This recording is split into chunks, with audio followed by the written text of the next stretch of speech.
The quiet boy in the corner booth. McDonald's was the last place Keanu Reeves thought he'd find quiet. After all, he had flown back from Tokyo just the day before and had promised himself a week of stillness before the award season whirlwind began. A global superstar with decades of stories behind his eyes, Keanu often found himself more at peace with silence than spectacle. But that afternoon in San Bernardino, California, when the skies looked washed out and everything smelled faintly like French fries and pavement, he had stopped into a small McDonald's near the highway, alone, dressed in a hoodie, jeans, and his worn-out boots, like just another traveler passing through. Sandra Bullock, in her usual spirited way, had joked the night before over FaceTime, "Try not to start a revolution at McDonald's, Romeo." He had laughed, rubbed his tired eyes, and said something about needing a break from LA's green juice mafia. She knew him well enough to sense he wasn't joking. That week had marked 20 years since his sister's passing, a quiet grief he still carried with the care of a fragile heirloom. He hadn't told anyone he was back in California, not even his assistant. Only Sandra knew. Only she ever really did.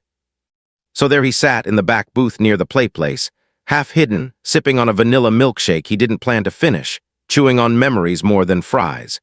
His eyes had that same faraway look he often wore in interviews, the one that said he was both there and somewhere else entirely, until he noticed the boy. He couldn't have been more than 5 or 6, wearing a faded blue sweater with a dinosaur on the front, mismatched socks, and eyes too quiet for his age. Most kids were shouting at the top of their lungs, racing through the plastic tubes above or throwing nuggets at their siblings. But this boy sat perfectly still at the corner booth with an untouched Happy Meal in front of him. Alone, no guardian in sight. Keanu's eyes lingered. The boy glanced at him once, then quickly looked away. But there was something else. A tremble, a whisper beneath the surface of that tiny frame. It wasn't fear exactly, it was something quieter, something you only noticed if you had once been a lonely child yourself. Keanu's body shifted forward slightly. A silent instinct pulled at him. It wasn't about curiosity, it wasn't even about kindness. It was deeper. It was as if his heart recognized something familiar in the boy. After a few minutes, Keanu stood up slowly and walked to the counter, ordering a second Happy Meal with extra apples. He thanked the teenage cashier with a quiet nod and made his way toward the boy's table. "I think you dropped this," Keanu said gently, holding out the meal like it had belonged to the boy all along. The child looked up, eyes wide. He didn't smile. He didn't speak. He just stared for a long beat. Then finally, in a whisper barely audible, he asked, "Are you really him?" Keanu sat down across from him, sliding the tray between them like a peace offering. "Depends," he said softly. "Who do you think I am?" The boy blinked. "My mom, she showed me your picture. She said if I ever saw you to say thank you." Keanu's heart stopped in his chest. No camera flashes. No movie premieres. Just a 5-year-old boy whispering something sacred across a plastic McDonald's table. He swallowed slowly. Why would she say that? The boy hesitated, fiddling with the Happy Meal box. She said when she was very sick, you gave her strength. You talked about your sister, about being sad. She watched your interview every night when she lost her hair. She said it helped her keep going." Keanu froze. He knew the interview the boy was talking about.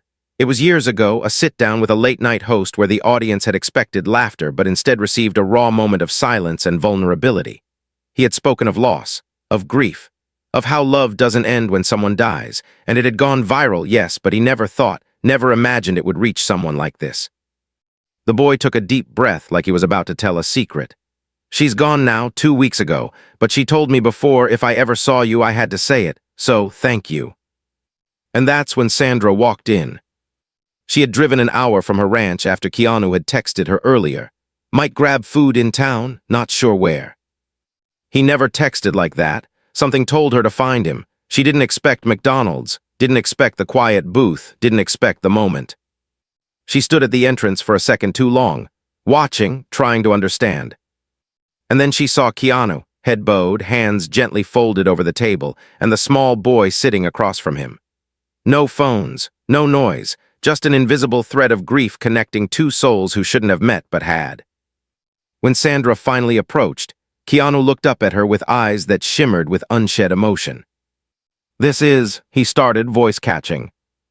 The boy spoke before Keanu could finish. "Are you her, the lady from the bus?" Sandra smiled gently, kneeling beside the booth.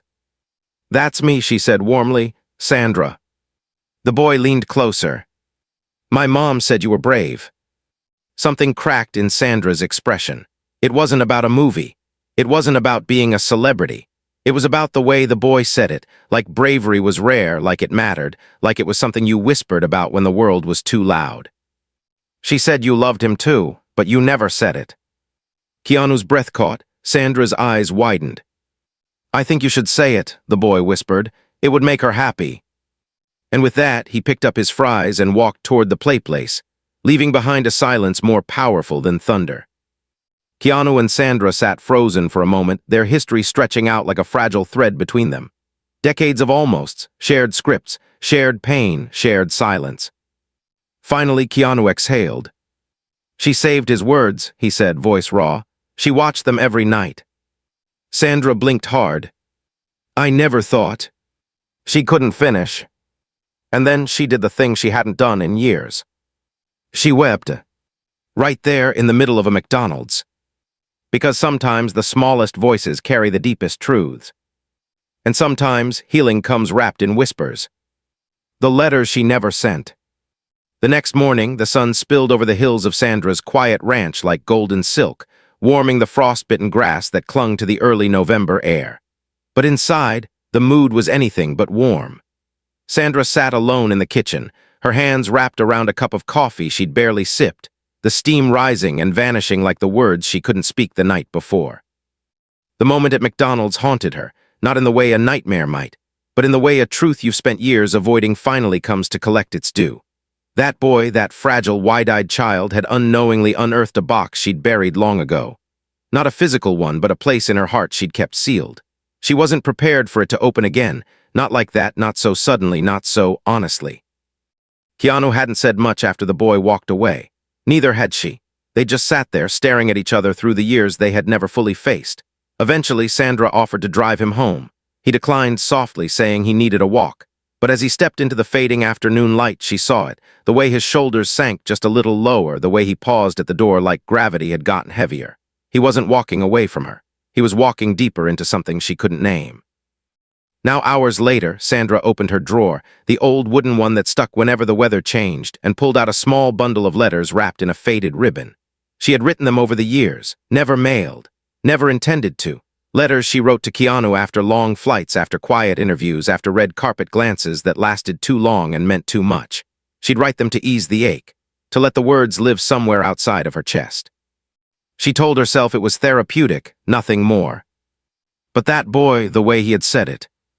"You should say it, it would make her happy." Sandra tightened her grip on the ribbon until her fingers ached. Slowly, deliberately, she pulled it loose. The paper was soft from time, edges curled like the way a memory folds in on itself. Her eyes scanned the first letter, dated February 3rd, 2007, weeks after the Lake House press tour. In it, she wrote about their midnight conversation in the hotel bar in Tokyo. About how he spoke of loneliness with such tenderness that it made her want to sit closer, not just physically, but emotionally. She had written, "You speak in silences, Keanu, and I find myself hearing every word." The second letter was from 2012, after her divorce had finalized. She wrote about feeling hollow, about how Keanu's small gesture, a handwritten note slipped into her trailer that simply said, "You are not your pain," had carried her through more than he would ever know. She never replied, she didn't know how. And then the third letter. The one she wrote and rewrote half a dozen times, but never got right. It was after she saw him in a photo with a young woman who had the same eyes as his sister. Rumors flew. The media whispered. Sandra didn't ask. Instead, she wrote a letter that simply began, "If you're happy, I will never intrude, but I would be lying if I said it doesn't still ache." Tears welled up in her eyes as she folded them back into the envelope, not out of regret but out of revelation.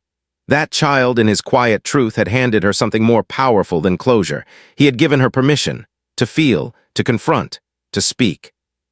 At that same hour, Keanu sat on the wooden bench outside Griffith Observatory.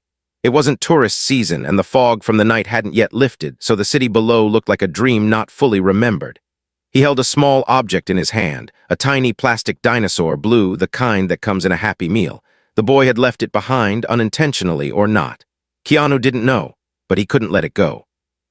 He hadn't told Sandra what the boy said after she'd stepped away for a moment to take a call. It had been just the two of them again, in that momentary quiet. The boy had leaned in, as if confiding a treasure. My mom said she was scared, but she wasn't scared when she watched you. She said you weren't pretending. That made her feel less alone. And then, with the weight of a prophet far older than his years, the boy added, she said people don't always need to be saved. Sometimes they just need to be seen.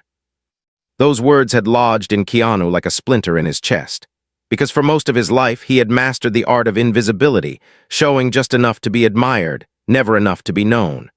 The world loved his humility, his kindness, his silence, but few ever asked where that silence came from. It came from losing his father at an early age. It came from holding his sister's hand as the machines beeped slower and slower. It came from loving Jennifer, his soulmate, only to bury both her and their unborn daughter within a single year. His life was painted in grief, but he wore it like a tailored coat, elegant, restrained, always closed at the buttons. But the boy, in his whispered truth, had gently pulled at those buttons. And now, for the first time in years, Keanu wondered what it would mean to be seen, not by the world, not by fans, but by someone who knew where the silence came from. He thought of Sandra. She was the only one who ever came close. Later that evening, Sandra pulled up outside Keanu's place unannounced. The sky had turned from gray to amber, and the streetlights flickered on like secrets revealing themselves in the dark. She sat in her car for a few minutes before stepping out, gripping the letters in her coat pocket like they might fly away if she loosened her hand. Keanu opened the door before she could knock. Neither spoke at first. Their eyes met. Not with urgency, not with fear, but with the soft recognition of two people who had waited too long to speak freely. "I have something," she said quietly. "Come in," he replied, stepping aside. The living room smelled like incense and old books. Vinyl records leaned against the wall. A dog-eared copy of Rilke's Letters to a Young Poet sat beside a cup of untouched tea. Sandra sat on the couch, pulling out the bundle from her pocket. "I wrote these," she said, "a long time ago." Keanu didn't reach for them, he just nodded. "I think I was scared," she continued, voice steady. "Scared of ruining the one connection that never let me down, but I think maybe it's worse to keep pretending."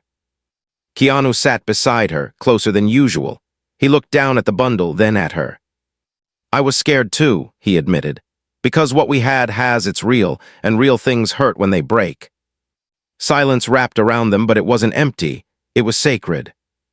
Then, as if on cue, Sandra opened the first letter and began to read. Her voice trembled at first, but she didn't stop. She read about Tokyo. She read about her divorce. She read about her fears and her admiration, and the way his silences taught her to listen better. She read until her throat closed with emotion. Keanu didn't interrupt. When she finally finished, she looked at him, vulnerable and open in a way she hadn't been in years. "I don't expect anything," she said softly. "I just needed you to know." Keanu reached into his coat pocket and placed the tiny blue dinosaur between them on the couch. "He left this behind," he said. Sandra looked at it, her eyes glistening. "It's a reminder." "Of what?" "That even strangers can open doors we've kept locked for decades." Keanu nodded. And then, with a breath that carried the weight of years, he whispered, "I never stopped wondering what could have been. I just didn't think I deserved to ask." "You do," she said gently. "We both do." The moment stretched between them, neither reaching for it, neither rushing to name it. But something shifted. Not loudly, not dramatically, but like the first crack in winter ice, barely visible but undeniable. Outside, the wind rustled the trees. Inside, two hearts leaned just a little closer. And the healing quietly began. The one night they never spoke of. 2 weeks had passed since the boy in the McDonald's booth rewrote the story of their silence. 2 weeks of softer mornings, longer conversations, and a gentle but unmistakable shift in the space between Keanu and Sandra. It wasn't love in the fireworks and pink roses sense. It was something quieter, sturdier, like a bridge finally rebuilt after decades of careful avoidance. They didn't name it, didn't rush it. But it lived in the things left unsaid, the subtle ways they lingered when one walked into the room, and the way their voices softened when speaking each other's names. But healing, as both of them knew too well, wasn't linear. It didn't follow neat paths or polite timelines. Sometimes, to truly move forward, you had to turn back, face the thing you ran from, the ache you locked away, the moment that altered the course of everything. And for Keanu and Sandra, there was one night neither had spoken of in almost 15 years. It was in Prague. They were both filming different projects at the time. Her a historical drama, him an indie film about a grieving writer. The city was cloaked in snow, old buildings glowing under street lamps, cobblestone streets muffled by powdery silence. They had met by accident or perhaps fate at a small art gallery near the vault of a river. No cameras, no handlers, just two actors escaping the chaos of their lives for a few hours.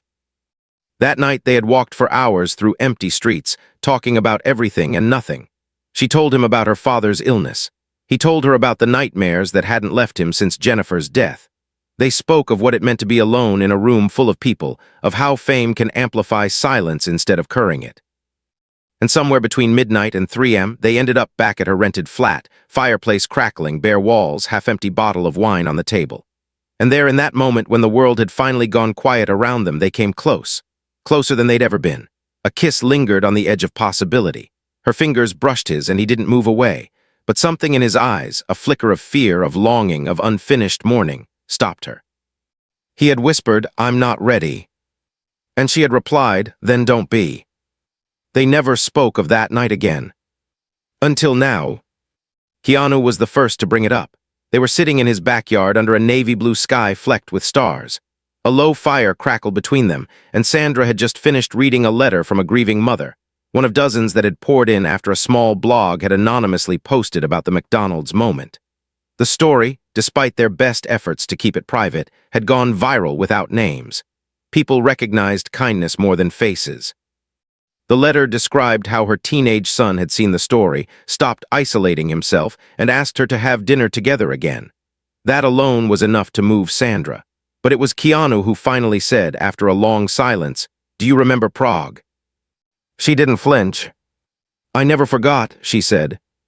He turned his gaze to the fire. "I think about that night more than I should, not because I regret stopping it, but because I wonder what would have happened if I didn't." Sandra's breath caught, not out of surprise, but out of how long she'd waited for those words.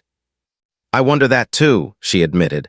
"But I've never resented you for it. I knew you weren't running from me. You were running from something you hadn't finished grieving." Keanu nodded, grateful for her clarity. "It wasn't just Jennifer, it was everything. My childhood, my sister. The version of me I thought I had to become just to survive. I didn't know how to let someone see all of that." Sandra looked at him, her voice tender. "And now?" He turned to her, his expression unreadable yet soft. "Now I think maybe letting someone in is the only way to keep living, not just surviving." The fire crackled louder for a moment like it was exhaling with them. The stars above didn't blink or fall. They simply existed, like truth, constant and unashamed. "I've been afraid of being someone's hope," Sandra whispered. "Afraid I'll fail them, disappoint them, that I'm not as brave as people think." Keanu's eyes never left hers. "You've been my hope more times than you know." Silence settled again, but it wasn't uncomfortable. It was sacred. It was the kind of silence that only existed between two people who had truly seen each other and chose to stay anyway. Later that week, they made a quiet visit to the boys' elementary school. Sandra had done some gentle research and learned that his aunt had taken custody after his mother's passing. She didn't want to intrude, but something in her heart knew they had to go, not as celebrities, as humans. The school staff were stunned, of course, but Sandra and Keanu asked for no pictures, no press, just 10 minutes with the boy. His name was Elijah. When he saw them through the classroom window, his face lit up, not with fan frenzy, but with something more powerful, recognition. As if he knew, even at 5, that he had changed something sacred in their world. He ran to them, arms wide. Sandra knelt, pulling him into a hug.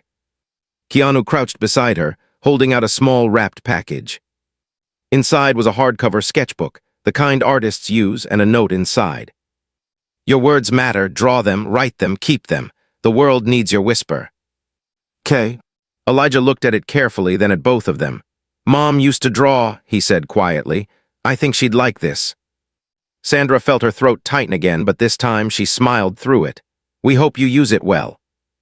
That night as they drove back in silence, Keanu reached over and gently took Sandra's hand. She didn't flinch, didn't hesitate. She let his fingers wrap around hers, their palms warm against the cold glass of the car window beside them. He didn't say anything dramatic. Didn't confess or propose or declare. He simply whispered, "That boy saved something in me." Sandra squeezed his hand, her voice full of quiet certainty. He saved something in both of us. And then, for the first time in years, Keanu smiled. Not the guarded smile he wore on red carpets or in interviews, but a real one. One that reached his tired eyes. Because finally, after all the years of loss and longing and unanswered letters, something had changed. Not everything, but enough. And sometimes enough is everything. The forgotten room. The winter sun had begun to stretch a little longer each day, casting golden slivers through the bare trees, as if nature itself was trying to remind the world that light always returns, even after the coldest seasons. In that gentle lull between dusk and night, Sandra found herself standing in front of a door she hadn't opened in almost 7 years. A narrow, wooden door at the far end of her ranch's guest house, one most would have assumed led to storage or perhaps a wine cellar. But this room, hidden by ivy on the outside and memory on the inside, held more than just forgotten furniture. It held her, or at least the version of her that once believed in forever. Years ago, after the filming of The Proposal, Sandra had retreated into this space after one heartbreak too many. She had turned it into a quiet studio, filled with unfinished canvases, old typewriters, half-read poetry collections, and a large corkboard plastered with photos, ticket stubs, and hand-scribbled quotes, snapshots of a life she wanted to remember even when she didn't feel like living it. In the middle of the board, slightly tilted, was a black and white photo of her and Keanu taken on a disposable camera at a film wrap party. Her head rested against his shoulder, their smiles too soft to be posed. She kept it there all these years. Even after she shut the door and told herself she didn't need that part of her anymore. But things had shifted now. The boy, Elijah, had not only cracked something open between her and Keanu, he had brought her face to face with a question she had avoided most of her adult life. Was silence really safer than truth? That afternoon, Sandra had returned from a meeting with her agent and found a small envelope tucked into the crack of her front door. No name, no return address, but she recognized the handwriting instantly, lean, slanted, gentle. It was Keanu's. Inside was a single page. On it a question. What would you paint if you weren't afraid of the canvas? She stared at it for a long time, that line, longer than she'd stared at any script in years, because he wasn't talking about paint, not really. He was talking about life, about what it meant to let go of the version of herself that was curated, polished, invulnerable, and to simply be, to love perhaps, to fall maybe, but to live without rehearsing the lines. And so she came to the forgotten room, heart pounding, hands trembling slightly. She pushed the door open slowly, half expecting the smell of dust and stale air.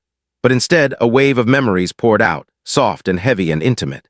The shelves lined with sketchbooks, the easel covered by a thin white sheet, the chair where she once sat and cried through a bottle of wine, whispering Keanu's name like it was the only thing that could hold her together. She stepped inside, closed the door behind her, and pulled the sheet off the easel. The canvas beneath was unfinished, just the silhouette of two figures under a lamppost, one hand outstretched, the other uncertain. It was them, not literally but emotionally. It was that night in Prague, frozen forever in brushstrokes. Sandra sat down slowly, picked up a pencil, and began sketching again. Not because she knew where the painting was going, but because she no longer feared where it might lead. Meanwhile, across town, Keanu stood at the cemetery where his sister was buried. The wind moved gently through the trees, and the city's noise seemed like a distant murmur. He came alone, as he always did, carrying a single white rose and the sketchbook Elijah had begun to fill. He had been visiting the boy weekly, quietly, without press or attention. Sometimes they talked. Sometimes they just drew together. Elijah had shown a quiet, raw talent for capturing emotion in colors. One day, while flipping through the sketchbook, Keanu noticed a page unlike the others. It showed 3 people, a woman with kind eyes, a man with heavy shoulders, and a child between them holding their hands. The title, scribbled at the top, was After the Storm. It stopped Keanu cold. He had stared at it for a long time before asking, "Who are they?" And Elijah, with that unflinching honesty children often carry, replied, "You, and her, and me, if we were a family." The weight of that sentence followed Keanu to his sister's grave. He kneeled, placed the rose gently, and whispered, "I think I'm starting to understand." For so long he had carried his grief like armor, believing that any form of happiness would be a betrayal of the ones he lost. But the boy had shown him a different truth. That remembrance doesn't demand sacrifice. That healing doesn't mean forgetting. That maybe, just maybe, he was allowed to be loved again. He stayed there until the sun dipped low, then rose slowly and made his way to the only place that had felt like home lately, Sandra's ranch. She wasn't surprised to see him when she opened the door. Something in her had been expecting it all day. She led him silently to the forgotten room, where the lamp glowed warm and the unfinished painting stood quietly on the easel like a witness waiting to testify. Keanu walked in slowly, his eyes sweeping over the shelves, the photos, the past. "She still lives in here," he said softly. Sandra looked at him. "Who?" "The version of you that didn't give up on love." Her breath caught, but she didn't look away.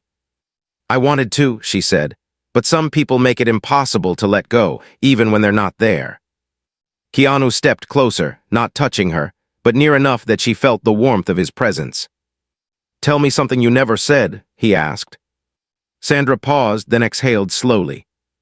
"When I heard about Jennifer," she began, "I wrote you a letter. I never sent it, but I cried while writing it, not just for her, for you.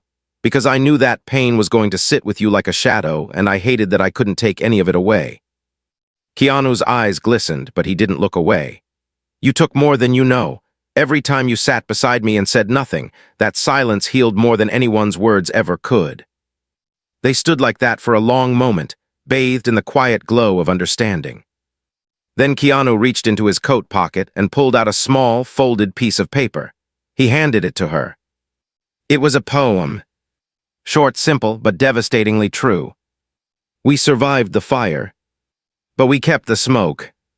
Now let's learn to breathe again." Sandra folded it gently, placed it on the shelf above the painting, and turned to him. "I want to breathe again," she said. He stepped forward, gently brushing a loose strand of hair from her face. "So let's start tonight." That evening they cooked together in the kitchen, nothing fancy, just roasted vegetables and old wine and laughter that came more easily than it had in years. They danced barefoot to a Nina Simone record, slow and uncoordinated but perfectly in sync. At one point, Keanu pulled her close, rested his forehead against hers, and whispered, "You're the only what if I still believe in." Sandra didn't reply. She didn't need to. She leaned in, closed the space between them, and kissed him. Not as a promise, not as an answer, but as a beginning. The forgotten room no longer held the past. Now it held possibility, where broken things begin again. The days that followed were quiet, not in the absence of sound kind of way, but in the kind that blankets your soul when a storm has finally passed. For once, neither Keanu nor Sandra felt the need to fill every hour with distractions or expectations.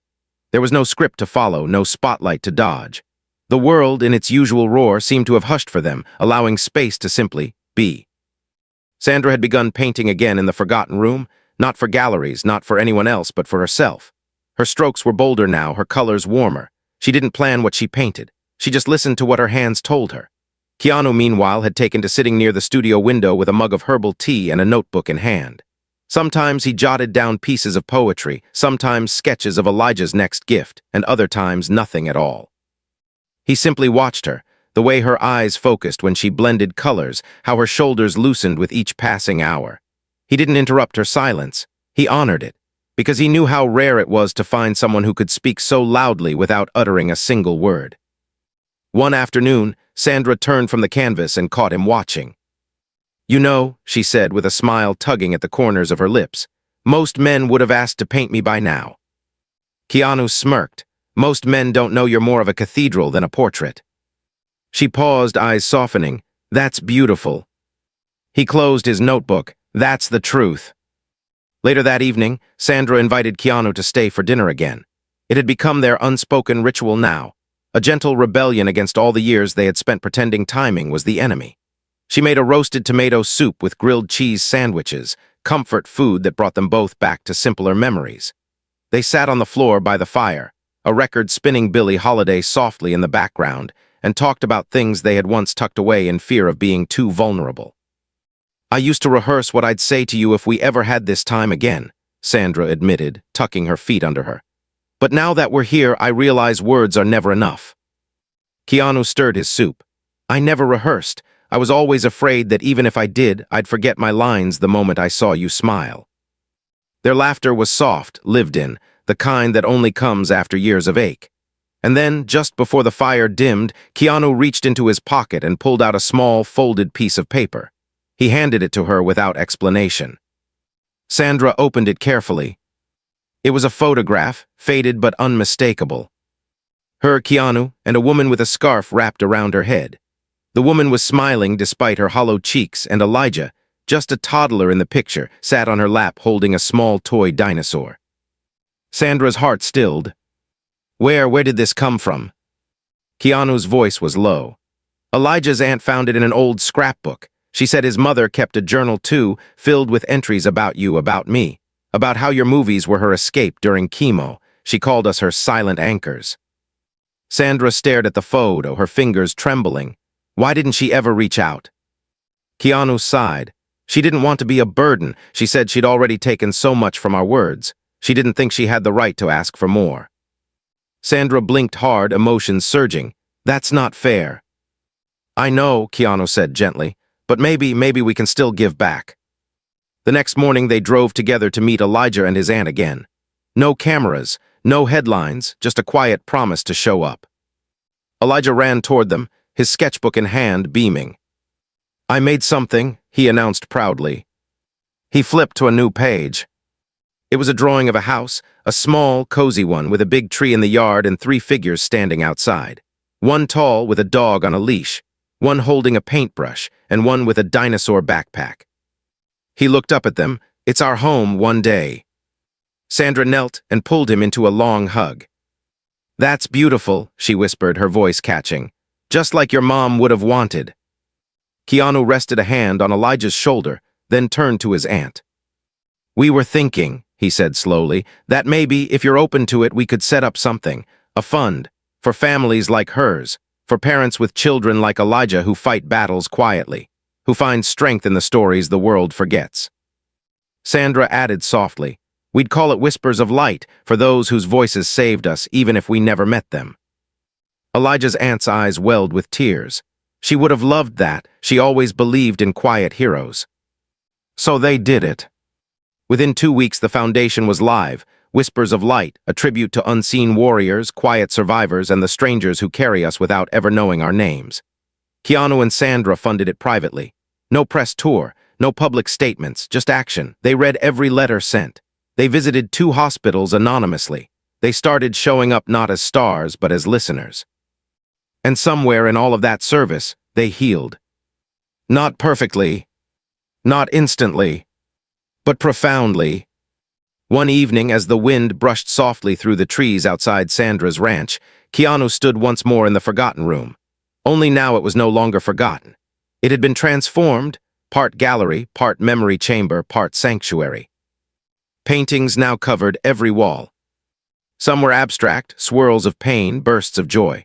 Some were literal, faces of people they had met, Elijah's handprints, the city skyline from Prague. And in the center of the room, illuminated by a single light above, hung one final painting. It was Sandra's masterpiece. A faceless woman holding a mirror. Inside the mirror was a man, half-lit, half-shadowed, but with eyes that saw. Below it a small plaque. He finally looked back. Keanu stood silently before it. Sandra walked in behind him, wrapping her arms around his waist. "I painted that the night I forgave myself," she whispered. Keanu leaned into her touch. "For what?" "For never saying what I wanted soon enough." He turned slowly, looking into her eyes. "You're saying it now." She nodded, and he kissed her, this time not with hesitation, but with all the truth time had taught them. Later that night, they sat under the stars, wrapped in a blanket, a mug of hot cocoa between them. "Do you still think about what could have been?" she asked. Keanu smiled, "Every day." "But But now I think about what still can be even more. She leaned into him, resting her head on his shoulder. I'm glad we didn't rush. Me too, he said. Some love stories aren't meant to burn fast and bright. They're meant to simmer slowly, quietly, until you realize they've always been keeping you warm. And so they sat there, wrapped not just in fabric but in healing. Two people who had once feared love's silence, now finally fluent in its language. The light we leave behind. The Foundation's first event was not a gala, not a staged fundraiser with spotlights and press. Instead, it was an evening garden gathering hosted at Sandra's ranch, intimate, warm, built on intention rather than publicity. Dozens of families had gathered under soft lanterns strung through old oak trees, the air thick with the aroma of home-cooked meals and the low hum of jazz blending with children's laughter. No suits, no velvet ropes. Just survivors, caretakers, and the people who had learned how to carry each other through quiet pain. Keanu stood near the entrance for a while, watching as people hugged, laughed, cried. He wasn't used to being in a place where nobody asked for autographs, where the only thing people wanted from him was presence. Elijah had found a friend his age and was chasing fireflies barefoot through the tall grass, his laughter rising like a kite on wind. Sandra moved gently through the crowd, placing a hand on a shoulder here, offering an embrace there, smiling without strain. She wasn't the star tonight. She was the soul behind the story that had given others permission to begin their own. Later that evening, as twilight deepened and the lanterns glowed brighter, Elijah stepped onto the small wooden platform they had built beneath the trees. He was nervous but determined. In his hands, he held the very first children's book the Foundation would publish, illustrated by him, narrated in part by Keanu, and inspired by the story of his mother. The title was scrawled in crayon across the cover, Mom's Magic Whispers. Elijah cleared his throat. My mom used to say stories live longer than people, he began, his voice soft but steady. And sometimes, the people in those stories come alive again when we tell them to someone new. A hush fell over the crowd. She loved Keanu and Sandra. She said they were strong, not because they had movies or fans, but because they kept going even when things got hard. She said I could be like them too. So I drew this book so no one forgets her, and maybe, if someone else is sad, it can help them smile again. Then he paused, looking at the crowd, and added in a whisper, Thank you for letting her story live here. No one clapped immediately. No one moved. They just absorbed the weight of what it meant for a child to carry legacy so gently in his arms. Then, as if on cue, Keanu stepped forward, knelt beside Elijah, and placed a hand on his shoulder. You're not just sharing your mom, he said quietly, his voice cracking. You're giving the rest of us a reason to remember what matters. And then the applause began, not explosive but reverent, a slow, growing sound of love acknowledging love. After the crowd dispersed that night, after all the stories had been shared and the fireflies had dimmed, Keanu and Sandra found themselves alone under the same oak tree where they had danced just weeks earlier. This time they didn't speak for a while. They just stood close, their hands brushing occasionally, their breaths sinking in the soft rhythm of late-night stillness. Sandra finally broke the silence. Do you ever wonder if we would have found our way back here without Elijah? Keanu nodded slowly. I think life keeps nudging us again and again until we finally say yes. To what? To everything we've been too afraid to lose. Sandra looked up at him, the moonlight softening every line of her face. I was afraid of being loved for the parts of me that were still healing. And I, Keanu said, was afraid no one would wait long enough to see the parts of me I didn't show. They turned toward each other then, not as two people discovering something new, but as two souls finally returning to where they had always belonged. It wasn't grand. It wasn't cinematic in the traditional sense, but it was real, profoundly so. Later that night they sat by the fire pit, barefoot, sipping wine, watching the last ember glow in the darkness. Sandra leaned her head on his shoulder. You know, she murmured, there's something terrifying about finally getting the thing you thought life had stolen. Keanu looked into the flames. Maybe, he said, but there's something even more terrifying about realizing you almost let it go just because you were scared. She smiled, a tear slipping down her cheek. I'm glad we didn't. So am I, he said, kissing her forehead. Months passed. The whispers of Light Foundation grew quietly but steadily. Families sent letters, photos, thank you cards. Sandra's forgotten room became a rotating gallery space where survivors submitted art that spoke of healing. Elijah's book became a small bestseller in pediatric wards across the country. And once a month, without fail, Sandra and Keanu returned to that same McDonald's where it all began, ordered 2 vanilla milkshakes, sat in the booth by the window, and left a prepaid meal at the counter for the next child who needed to feel seen. One afternoon, as Sandra was leaving the restaurant, a young woman approached her. She looked no older than 20, thin, nervous, holding a worn notebook in her hand. Are you really Sandra Bullock?" she asked timidly. Sandra smiled. "Yes, I am." The girl hesitated, then thrust the notebook toward her. I wrote something, for my mom. She passed last year, and I saw the story about you and Keanu and the boy, and it saved me. I was going to give up, but then I saw that someone out there still cared about people like us." Sandra's hands trembled as she accepted the notebook. "What's your name?" "Lena." Sandra opened the first page. It read, "To the people who carry us without knowing our names." She looked up, eyes full of tears. "Lena, would you let me read this during our next event?" The girl nodded, her face crumpling. "I'd be honored." Keanu, who had walked out behind them, placed a hand on the girl's shoulder. "You've already honored her," he said softly, "by surviving." That night back at the ranch, Sandra sat at her studio desk, flipping through Lena's notebook. She could feel the ache between every line, the courage in every page. Keanu walked in quietly behind her, carrying a mug of tea and a blanket. "You still read like the world depends on it," he said. She looked up at him, smiling, because sometimes it does. He wrapped the blanket around her, then sat beside her. "Do you remember what the boy said?" Sandra asked. "That people don't always need to be saved, just seen." Keanu nodded. "I think," she whispered, "we finally saw each other." He turned to her, kissed her hand, and said, "And I'll never look away again." A year later, on the anniversary of the first Whispers of Light event, a documentary quietly premiered online. No marketing campaign, no promotional press tour. It was titled simply, "The Boy, the Booth, and the Beginning." It told the story of a 5-year-old whisper that rippled through the lives of 2 broken people and helped hundreds of others feel whole again. The last shot in the film was Sandra. Wasn't Keanu, was Elijah. It was the original McDonald's booth, empty, quiet, sunlight pouring in through the window. On the table sat a tray with a Happy Meal, a toy dinosaur, and a note that read, "If you're hurting, sit here, you're not alone." And somewhere in the distance, a child's laughter rose like a hymn to the sky. Because sometimes, the smallest voices write the biggest endings. And sometimes, the ending is just the start.